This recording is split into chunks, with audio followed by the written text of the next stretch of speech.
Okay, so for verse and devotion today, we're still talking about judgment, how attending church and reading the Bible can help you with judgment or not judging people. There's two sides to it, and we've went over that already. The actual verses that we're going to be discussing today, the key verse is 1 Corinthians chapter 4, verse 3. But I'm going to read 1 through 5. I was thinking about this before I started. And there's just so much nonsense out in the world. And again, I've said it before, there's two sides to judgment. There's the side where when someone isn't a believer, you can't really judge them because you don't know what they've been through.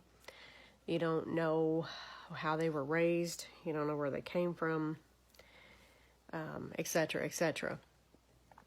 And then there's another avenue to this that I have learned in my 42 years, that when someone says they're a Christian, they may believe in Jesus, and that's great. That's the goal, is that they believe in Jesus. The question after that is, did they get a relationship with Jesus?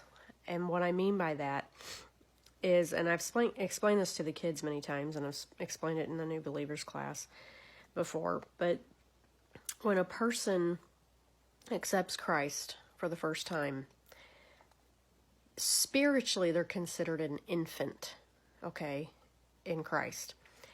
And it takes time for them to grow and to become a toddler, and then to become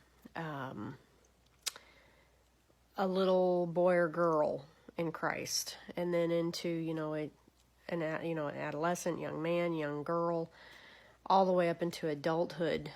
So what I'm getting at is judgment comes in those arenas, and some people learn the hard way, and some people don't learn the hard way. The guys that I'm getting ready to talk about, Paul is who's talking in 1 Corinthians here, and he's basically saying, I've become an apostle of Jesus Christ. They followed him. They watched him. He produced excellent fruit because he was perfect. None of us are perfect, and we all mess up. And everybody gets that. So the next time you think that you got it all figured out, you don't. None of us have arrived until we get to heaven.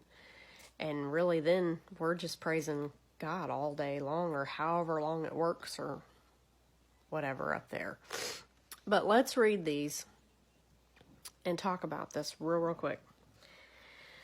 It says, 1 Corinthians chapter 4, verses 1 through 5, key verse being verse 3. So then, men ought to regard us as servants of Christ, and as those entrusted with the secret things of God. Now it is required that those who have been given a trust must prove faithful. This is verse 3, I care very little if I am judged by you or by any human court. Indeed, I do not even judge myself. My conscience is clear, but that does not make me innocent. It is the Lord who judges me. Therefore, judge nothing before the appointed time. Wait till the Lord comes. He will bring light what is hidden in darkness, and will expose the motives of men's hearts. At that time, each will receive his praise from God. Going back to verse 3, I can honestly say, I don't care what other people think of me. I mean, it's nice to be liked, it's nice to be wanted, but when it comes to the things of God, I want God to be proud of me. I want God to love me. I want God to be like, good job, Sarah. One of these days, I'm going to stand before him face to face. What a day that's going to be. And when I do, I want to hear him tell me good job. And not because I want to be puffed up, but I want to make him happy. And I know that he loves me no matter what. I get that. But the more I read this word and the more I spend time with him, I don't care what other people think. Other than I want them to see him in me. And that's what I want for everybody else. And if people judge me and say that I am, I don't know, too Jesus-y, I don't know, I don't care. I'm not here to please them. I'm here to point them to him. But that's my prayer, is that God judges me according to my heart and according to what I have done and given up and the whole 9 yards for him. It's all about him. And the next time you start looking at somebody and you think, they're not good enough, or they're not where they need to be. Maybe they're not. But pray for them and ask God to help you to be where you're supposed to be. Because that's where it really counts. Because he's got to work in you, and you have to let him.